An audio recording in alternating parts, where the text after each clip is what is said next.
नमस्कार दोस्तों, स्वागत है आपका हमारे चैनल पर। आज हम आपको सुनाएंगे मोर और हिरन की दिलचस्प कहानी।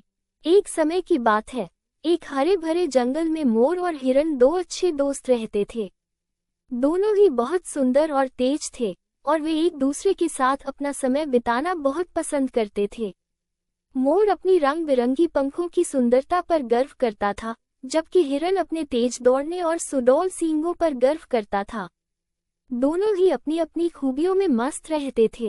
एक दिन मोर और हिरन जंगल के किनारे एक छोटी सी झील के पास मिलकर पानी पी रहे थे। अचानक मोर ने अपनी पंखों को फैलाकर दिखाया और बोला, देखो हिरन, मेरे पंख कितने सुंदर और रंग बिरंगे हैं। पूरी जंगल में कोई भी मेरी तरह सुंदर नहीं है। हिरन ने मुस्कुराते हुए कहा, हाँ मोर, तुम्हारे पंख वास्तव में बहुत सुंदर हैं, लेकिन मुझे अपनी तेज गति और सुडौल सींगों पर गर्व है। जब भी कोई शिकारी आता है, मैं अपनी तेज दौड़ से बच निकलता हूँ। मोर ने थोड़ी सी ईर्ष्या महसूस की और सोचा कि हिरन हमेशा अपनी गति की ही बात करता है। उसने कहा, तुम्हारी गति ठीक है, लेकिन सुंदरता भी बहुत महत्वपूर्ण है। सुंदरता के बिना कोई भी प्रशंसा नहीं करता। हिरन ने इस पर ध्यान नहीं दिया और कहा, दोस्त, हर किसी की अपनी अपनी खूबियां होती हैं। हमें एक दूसरे की खूबियों का सम्मान करना चाहिए। कुछ दिनों बाद जंगल में एक शिकारी आया। उसने मोर और हिरन को देखा और अपनी बंदूक से निशाना साधा।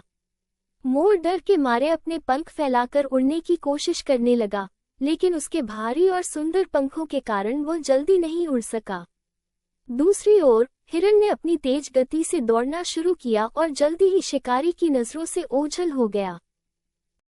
मोर ने देखा कि हिरन कैसे आसानी से बच निकला और उसे अपनी गलती का एहसास हुआ। उसने समझा कि सुंदरता और गति दोनों ही महत्वपूर्ण है, लेकिन सही समय पर सही गुण ही काम आता है। उसने शिकारी से बचने के लिए अपनी पूरी कोशिश की और अंततः किसी तरह उड़कर एक ऊंचे पेड़ के पत्तों में छिप गया। शिकारी ने मोर को पकड़ने की बहुत कोशिश की, लेकिन मोर ने अपनी बुद्धिमानी से खुद को बचा लिया। जब शिकारी वहां से चला गया, तो मोर ने नीचे उतरकर हिरन से मुलाकात की। वो बहुत शर्मिंदा था और उसने हिरन से कहा, मुझे माफ कर दो दोस्त। मैं अपनी सुंदरता पर बहुत गर्व कर रहा था और तुम्हारी गति का मजाक उड़ा रहा था। आज मुझे समझ में आया कि हर किसी की अपनी विशेषताएं होती हैं और हमें एक दूसरे की खूबियों का सम्मान करना चाहिए। हिरन ने मुस्कुराते हुए कहा, कोई बात नहीं, हमें एक दूसरे की खूबियों का सम्मान करना चाहिए और एक दूसरे से सीखना चाहिए। यही सच्ची दोस्ती का मतलब है। इस घटना के बाद मोर और हिरन और भी अच्छे दोस्त बन गए। वे एक दूसरे की खूबियों का सम्मान करते थे और हमेशा एक दूसरे की मदद करते थे। उन्होंने समझा कि जीवन में सभी गुण महत्वपूर्ण होते हैं और हमें एक दूसरे की खूबियों का आदर करना चाहिए। शिक्षा। इस कहानी से हमें ये सीख मिलती है कि हर व्यक्ति की अपनी अपनी खासियतें होती हैं और हमें एक दूसरे की खूबियों का सम्मान करना चाहिए।